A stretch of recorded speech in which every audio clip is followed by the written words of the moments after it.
Es hora de hablar de Watchmen, de sus secretos, curiosidades y las diferencias entre el cómic, la película y su versión extendida. ¿Cuál es el origen de la máscara de Rorschach? ¿Un cómic dentro de otro cómic? ¿Y un final diferente? Descubre todo eso y más en este video. El mundo distópico de Watchmen se originó en la mente de Alan Moore, escritor del cómic que se publicó en 1986 bajo el sello editorial de DC Comics. Y aunque hoy en día es normal ver violencia y temas adultos en los cómics, en esos tiempos ver este tipo de historias en los puestos de periódicos no era lo usual. Los cómics estaban pasando por toda una revolución, tratando de pasar de temas infantiles a brincar a algo más adulto. Y uno de los representantes más importantes de esto fue Watchmen. Como ya es muy sabido, Alan Moore quería que los protagonistas de la historia fueran los héroes de la recién adquirida Charlton Comics, pero DC no quería que su continuidad se viera afectada con su compra siendo tan reciente. Por eso Moore creó contrapartes de los héroes para el cómic de Watchmen. En este caso, Blue Beetle es Night Owl, The Question es Rorschach, Dr. Manhattan es Captain Atom, Comedian es Peacemaker, Ozymandias es Thunderbolt, y Silk Spectre está inspirada en Nightshade, Phantom Lady y Black Canary. En este caso no vamos a hablar tanto de los cómics, sino nos centraremos en la película, pero vale la pena aclarar que haremos muchas comparaciones entre ambos. Como quizá ya todos saben, el encargado de dirigir la película fue Zack Snyder, pero hubo otros directores considerados, entre ellos Darren Aronofsky, Jon Favreau y Tim Burton, entre otros. Un director que incluso empezó un trabajo de preproducción antes de Snyder fue David Hayter. En línea existe una prueba de cámara que hizo este director que incluía al difunto Ray Stevenson como Rorschach y a Ian Glenn como Night Owl. Irónicamente, Moore dio su bendición a esa adaptación, pero no sería la que vería la luz, sino la dirigida por Zack Snyder, quien previamente había dirigido 300, inspirado en otro cómic pero escrito por Frank Miller. La película comienza con el comediante viendo noticias sobre la Guerra Fría y sobre que el conflicto entre Estados Unidos y Rusia empeora. Esto en la obra de Moore refleja el temor real que existía en el mundo sobre una posible guerra atómica que podría acabar con la humanidad.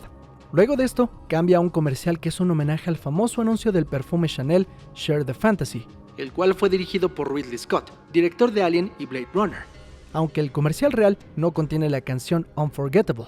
En la película la fragancia pertenece a Ozymandias y se llama Nostalgia, un tema repetido tanto en la película como en la novela gráfica.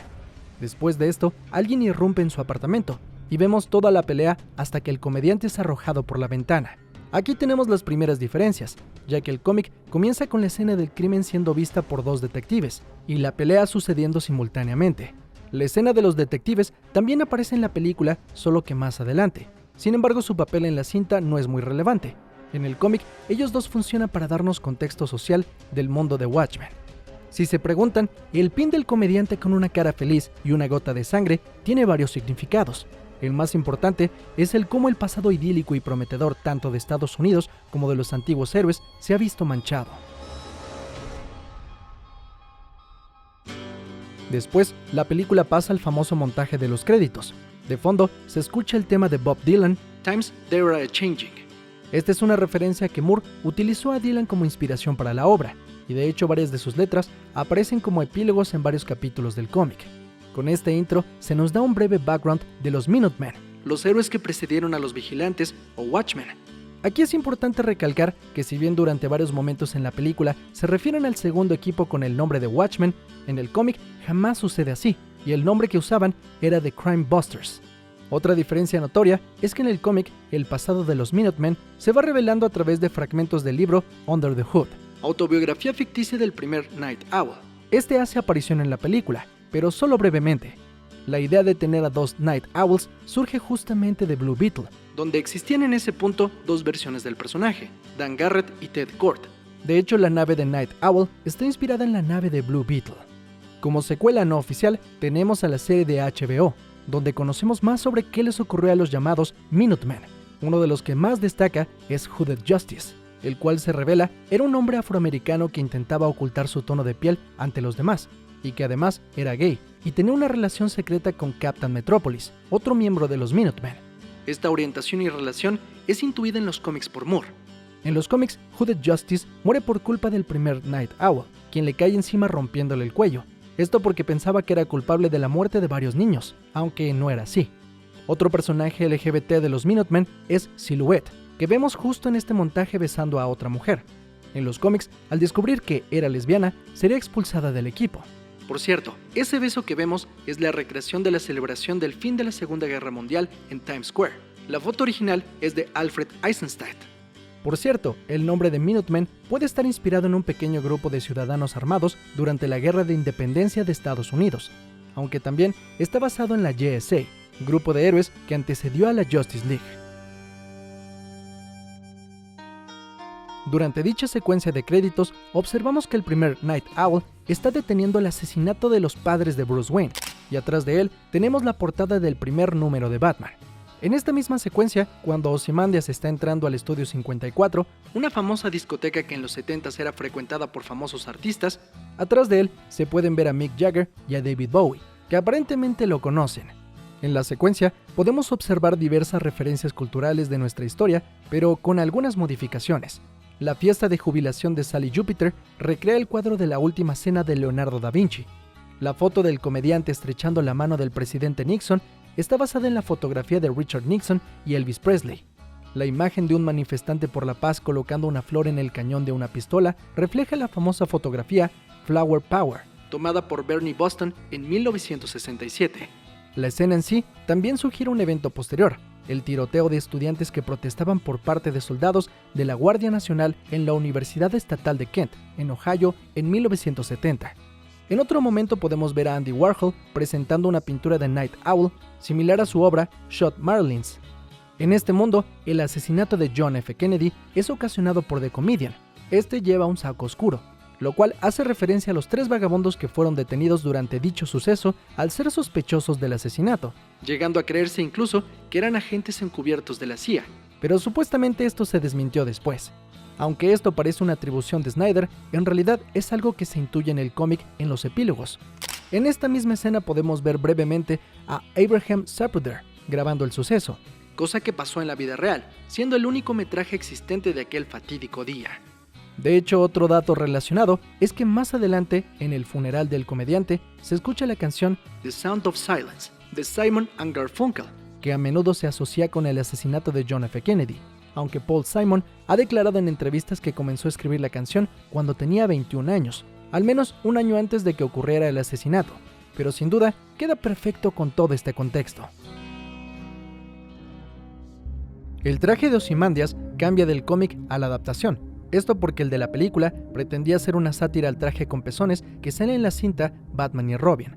El traje del segundo Night Owl también es un poco diferente, siendo más estilizado y más parecido a una armadura que a un traje de mallas, y el atuendo de Silk Spectre se cambió de un vestido de falda corta a un traje completo de spandex mucho más ajustado y revelador.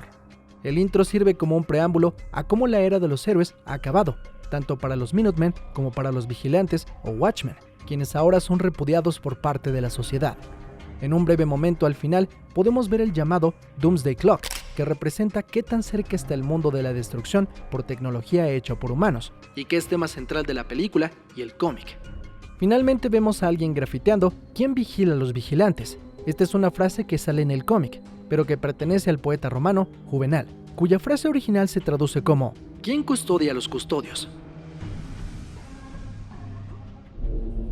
Al terminar los créditos, vemos a Rorschach registrando el apartamento de Edward Blake, encontrando su traje, descubriendo que este era el comediante, tal cual pasa en el cómic, solo que además la película nos muestra varias cosas que nos revelan una relación entre el comediante y la primera Silk Spectre.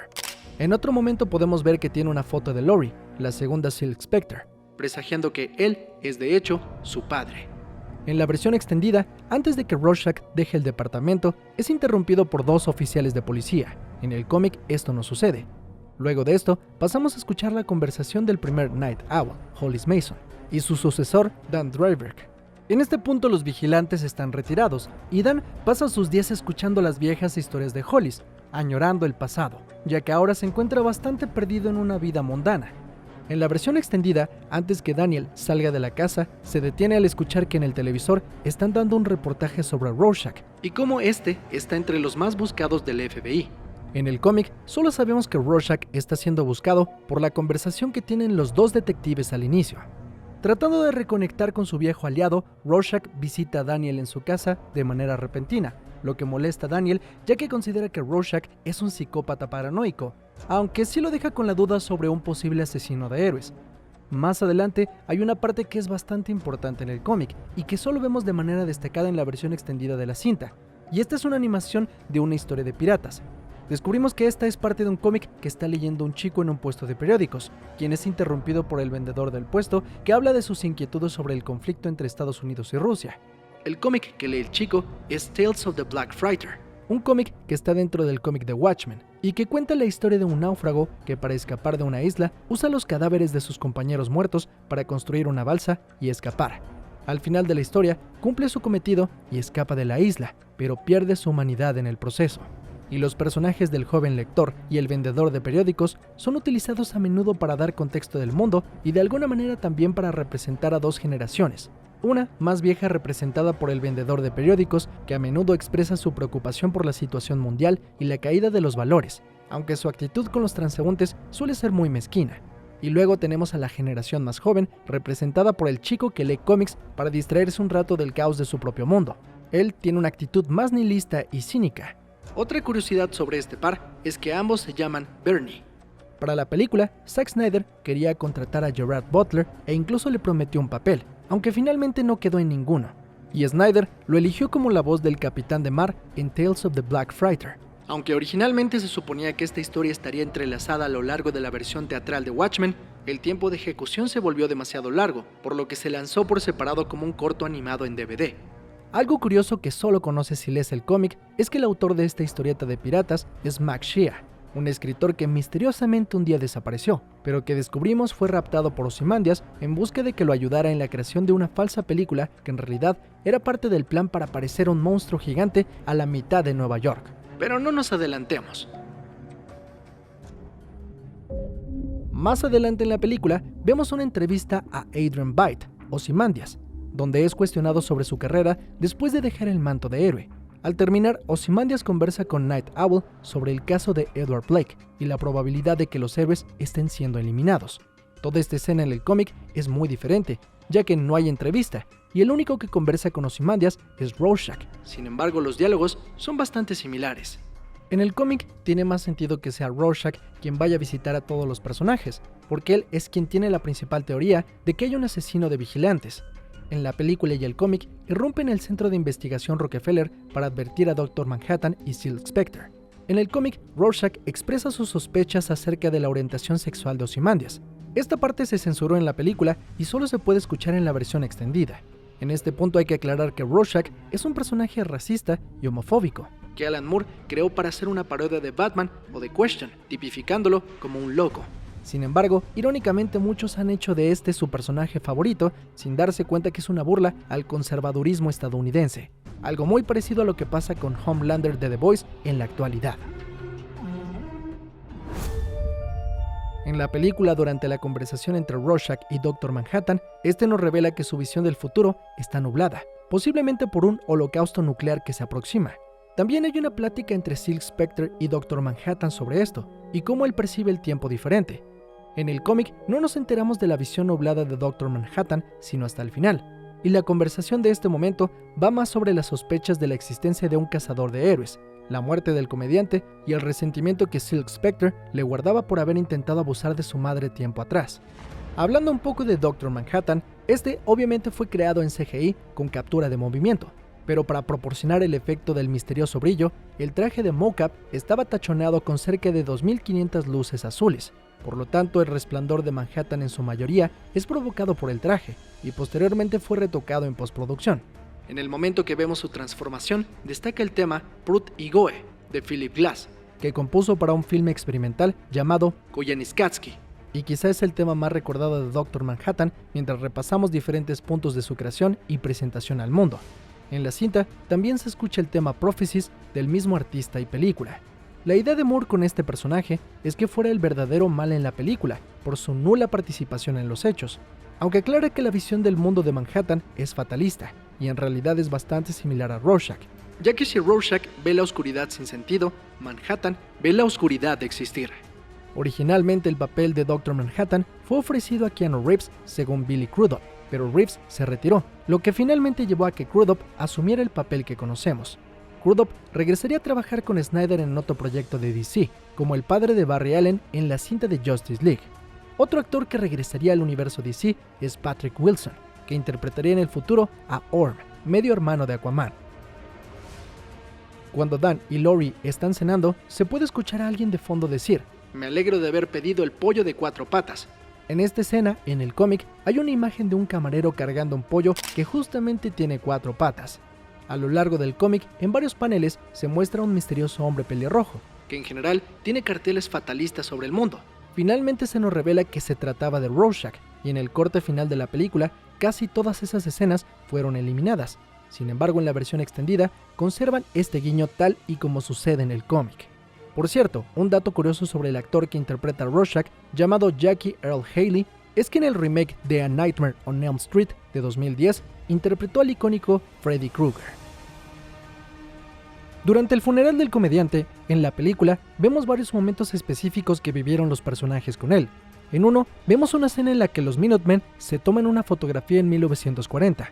Night Owl le da la mano al fotógrafo y le dice "Gracias, Wiggy", refiriéndose a Arthur Wiggy Felig, un fotógrafo y fotoperiodista conocido por sus fotografías callejeras en blanco y negro en las décadas de 1930 y 1940, y quien llegó a trabajar con Stanley Kubrick. Dentro de estos flashbacks también podemos ver que Estados Unidos ganó la guerra de Vietnam, por lo que si observamos, todas las banderas de Estados Unidos en la película tienen 51 estrellas. Durante el flashback a Vietnam suena la canción Ride of the Valkyries. En los cómics, esta es mencionada en los relatos de Holly Mason como un triste recuerdo de su infancia. En esta escena, mientras Comedian quema a un soldado, podemos ver un breve y casi imperceptible cameo de Zack Snyder, siendo uno de los soldados detrás del antihéroe. También, cuando The Comedian incendia el mapa de Ozymandias, se puede ver en su encendedor que tiene grabada la figura de Sally Jupiter. En la versión extendida, vemos a un misterioso hombre que deja rosas en la tumba del comediante, y lo seguimos hasta su apartamento, donde es sorprendido e interrogado por Rorschach. Este resulta ser un antiguo villano llamado Moloch, que revela que el comediante lo visitó hace una semana ebrio y balbuceando incoherencias. En su mesa de noche podemos ver que el villano tiene una copia de Howl, de Allen Ginsberg. En este poema, la palabra Moloch aparece varias veces. Más adelante, después de que Rorschach interroga a Moloch, este recita un monólogo en el cual menciona unas líneas en referencia al payaso Pagliacci visitando a un médico. Estas provienen de un poema del escritor mexicano Juan de Dios Pesa, llamado Reír llorando, que a su vez está basado en el famoso comediante inglés David Garrick. En el cómic, durante su visita nocturna a Moloch, Comedian le había hablado sobre una isla donde estaban llevando a artistas y científicos, que hasta el final se revela era parte del plan de Ozymandias. Como otra referencia a ese plan, tenemos una discusión entre Silk Spectre y Dr. Manhattan, donde se menciona que están trabajando en una especie de reactor, el cual teletransporta hasta la Antártica, donde justo está la base de Ozymandias, que veremos más adelante. Sin embargo, en el cómic es diferente. Dr. Manhattan se encuentra trabajando en proyectos científicos para el gobierno. Mientras Dr. Manhattan transporta esta máquina al laboratorio de Byte, se ve un letrero cuyas iniciales dicen Squid, o calamar en español, cosa que se relaciona con el final del cómic. Después de esta escena, en la versión extendida tenemos otro guiño al cómic, con el personaje Seymour, un pasante del periódico New Frontiersman, un periódico de izquierda del cual podemos leer un artículo en la historieta. Ellos apoyan a los vigilantes, aún en tiempos en donde nadie lo hace, y es el periódico predilecto de Rorschach, lo que adquirirá más relevancia al final de la historia. Continuando con la película, durante una entrevista en televisión, un reportero acusa a Dr. Manhattan de causarle cáncer a gente cercana a él, e incluso a su expareja, Jenny Slater, la cual aparece para confrontarlo, lo que hace que este, abrumado, pierda el control y se teletransporte. En el cómic nunca aparece Jenny Slater durante la entrevista, y es solo el reportero el que exaspera a Dr. Manhattan. Tanto en el cómic como en la versión extendida, Dr. Manhattan primero teletransporta a todos fuera del estudio de televisión antes de él mismo teletransportarse a Marte. Hablando del símbolo que el Dr. Manhattan inscribe en su frente, este representa el modelo de Bohr de un átomo de hidrógeno, un protón orbitando un electrón. El hidrógeno es el elemento más común y fundamental del universo, y a su vez aquel que es capaz de llevar a la humanidad a su destrucción. Posteriormente, hay una escena en donde el presidente Nixon va al cuarto de guerra, en donde tiene una junta militar. Esto está inspirado en gran parte en la película The Doctor Strangelove de Stanley Kubrick, en donde el salón del gobierno es bastante similar. En Marte, Dr. Manhattan reflexiona sobre su pasado y revela que el accidente que lo convirtió en este ser fue causado por olvidar su reloj en la máquina que le daría sus poderes. Esto también le hace recordar que su padre era relojero. En el cómic esto es ligeramente diferente, ya que el reloj que había olvidado era uno que le había reparado a su pareja, Janie Slater. También se omite el pasado con su padre, pero este es muy importante, ya que en el cómic hace que Dr. Manhattan, antes llamado John Osterman, abandone su sueño de ser relojero para convertirse en físico gracias a revelaciones de la bomba atómica y los recientes descubrimientos hechos por Einstein sobre la relatividad. Ambos temas, irónicamente, estarían estrechamente relacionados con la historia futura que viviría John. Algo curioso es que en el cómic y la película, en Marte, justo donde los personajes dialogan, hay una carita feliz. Esto es una referencia a un cráter que existe en la vida real en Marte, llamado el cráter Gali, un guiño de la vida real que se acopla bastante con la imagenología de la cara feliz de Watchmen. Después hay una escena donde agentes del gobierno interrogan a Silk Spectre sobre la desaparición de Manhattan, y un flashback donde vemos el momento en que Silk Spectre conoció al comediante. Mientras que el interrogatorio en la cinta es más extenso que en el cómic, el flashback es casi una calca de cómo sucede en la historieta.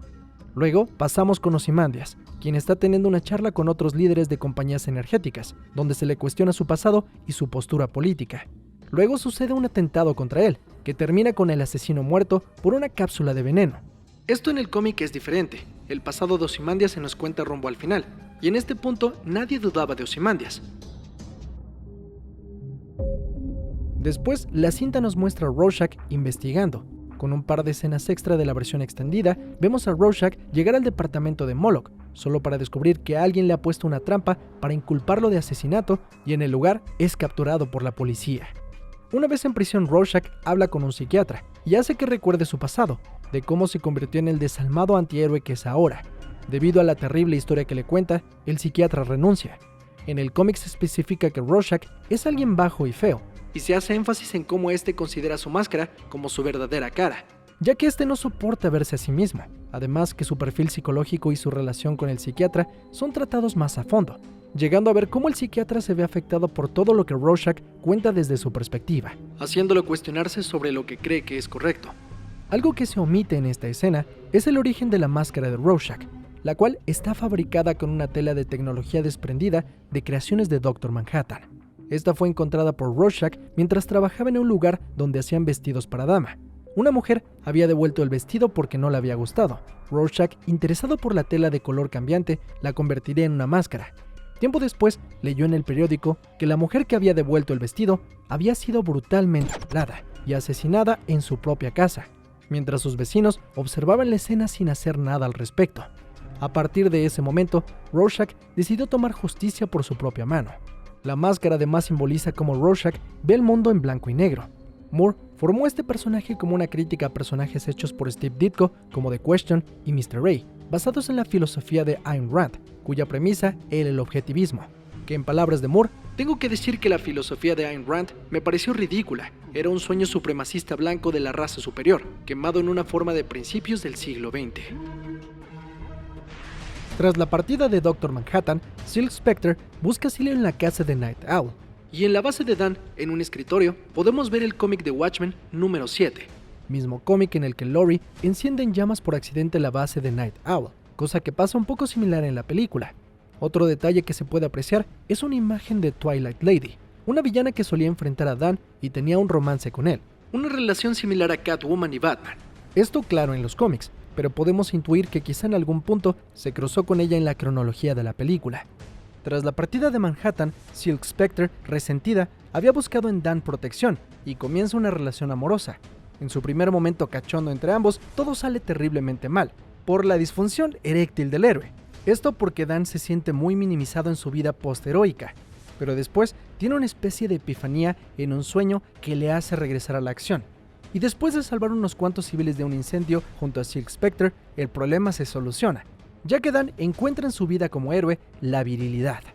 Tras esto se puede ver a Laurie guardando unos vasos desechables de café, lo cual es un pequeño guiño al cómic, en donde se puede ver que Dan les da un poco de café a las personas que rescató del incendio, mientras que en la película esto no se ve.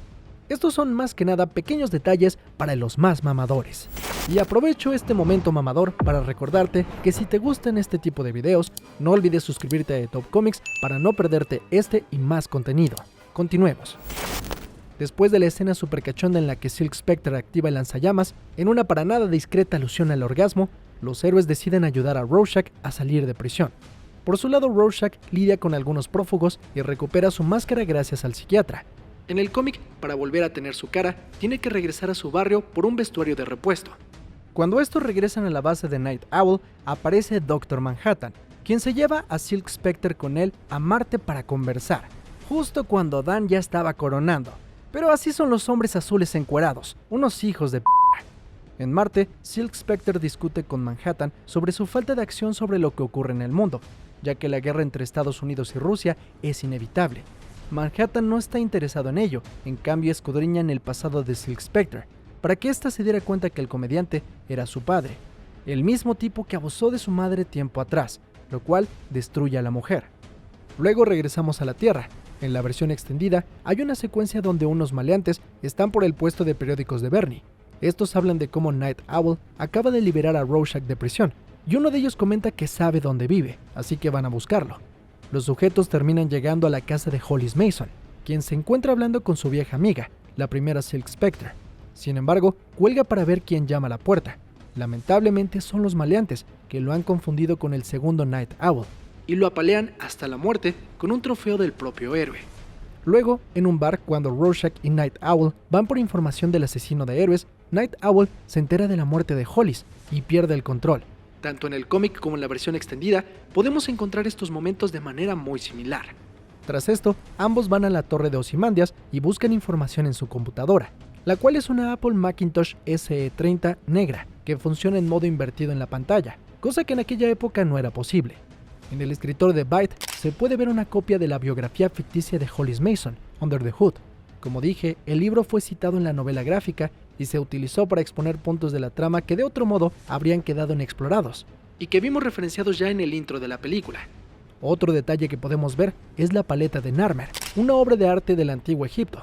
La paleta relata el ascenso al poder del rey Narmer, quien después de mucha violencia unió a los reinos superior e inferior de Egipto bajo un solo gobernante, algo que sería similar a lo que veremos más adelante. Aquí en su oficina, Night Owl y Rorschach descubren que Byte es quien está detrás de todo, aunque aún no entienden por qué asesinó a Comedian y qué más trama. Tras esto, la película nos transporta a la base de Ozymandias en la Antártica. Ahí, él está observando varias pantallas a la vez. En la película no se explica muy bien su propósito, pero en la historieta se explica que estas cambian cada determinado tiempo de manera aleatoria, y que esta especie de mosaico es usado por Ozymandias para vislumbrar el inconsciente colectivo del mundo en tiempo real. Porque sí, no había internet en ese tiempo. Digamos que está viendo como Twitter o algo así.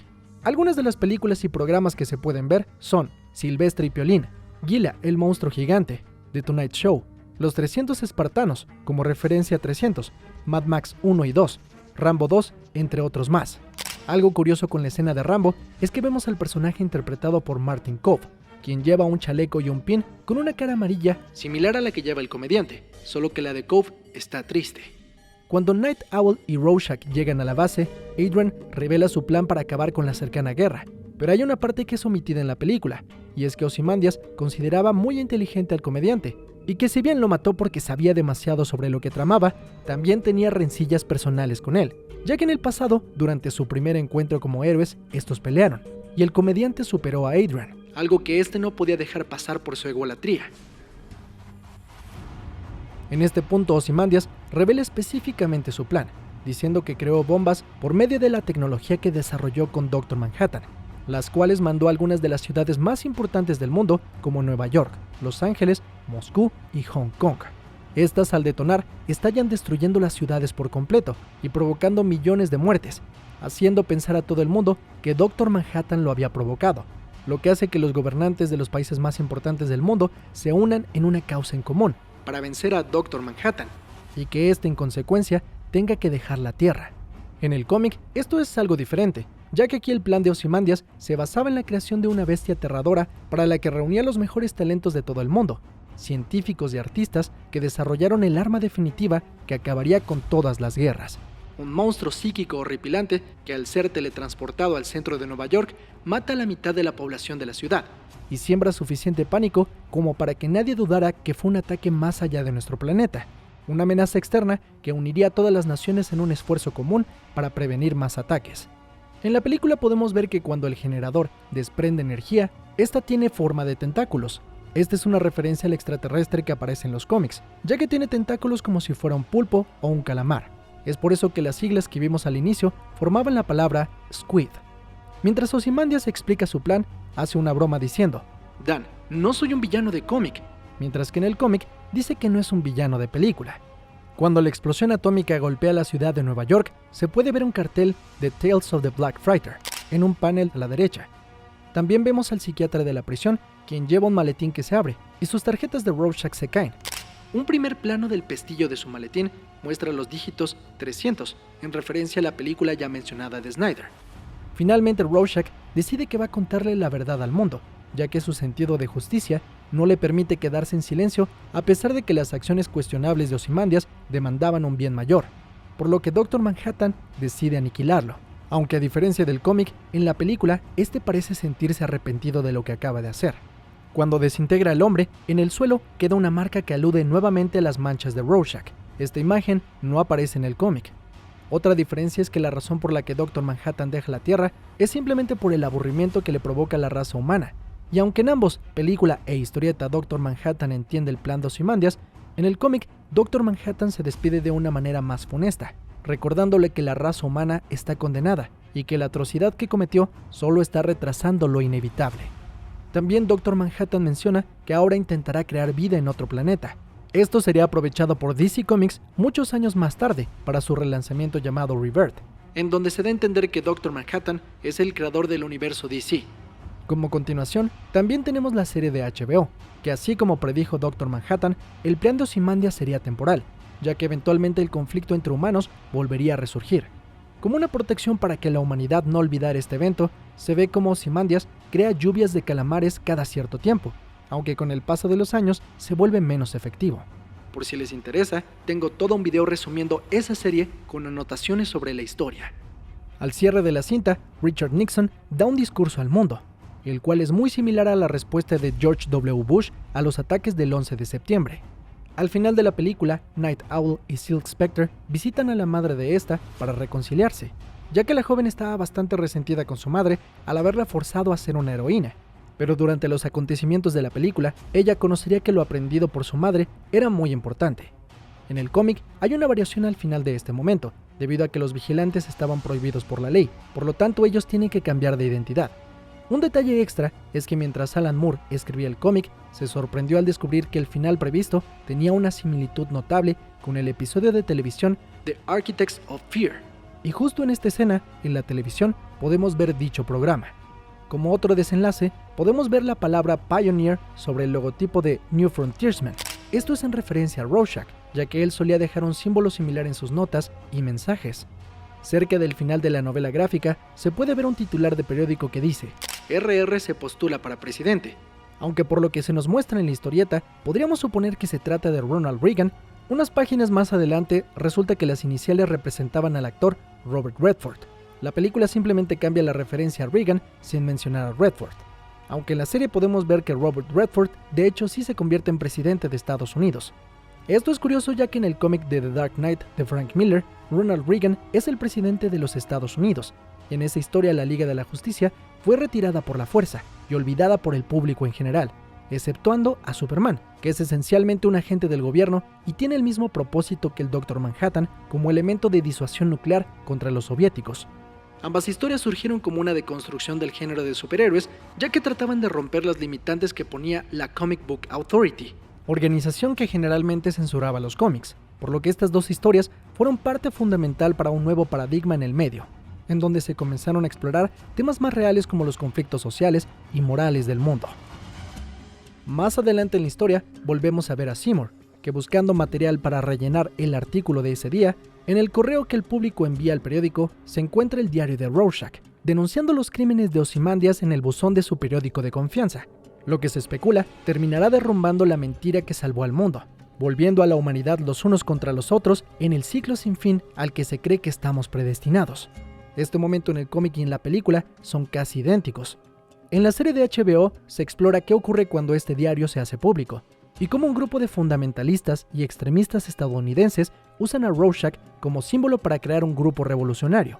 Ahora, algo interesante es que al leer el cómic se dice en un momento que la letra en manuscrito de Rorschach es casi indescifrable, por lo que quizá, aunque hayan recibido el diario, es poco preciso si en la visión de Moore alguien podría haber descifrado lo que decía. La película cierra con la canción Desolation Row, interpretada por My Chemical Romance, cuyo video musical, por cierto, fue dirigido por Zack Snyder, aunque la canción original es de Bob Dylan, siendo la tercera canción del artista que aparece en la película, junto con All Along the Watchtower, aunque esa canción la escuchamos en una versión de Jimi Hendrix. Pero terminando todas las curiosidades, seguro se preguntan por qué en los créditos finales no aparece Alan Moore. Esto es algo que he contado con antelación, y se debe a que Moore considera que DC le jugó chueco. Y es que le prometió a Moore y al dibujante Dave Gibbons que Watchmen pasaría a ser de su propiedad una vez que dejara de imprimirse el cómic. Sin embargo, desde su lanzamiento en los 80, jamás se ha dejado de publicar. Por este altercado, Moore declaró que no quería volver a trabajar más con DC, además de estar totalmente en contra de cualquier adaptación de su trabajo, por lo que su crédito en esta y otras adaptaciones de su trabajo no aparece. Y bien, eso fue todo por esta ocasión.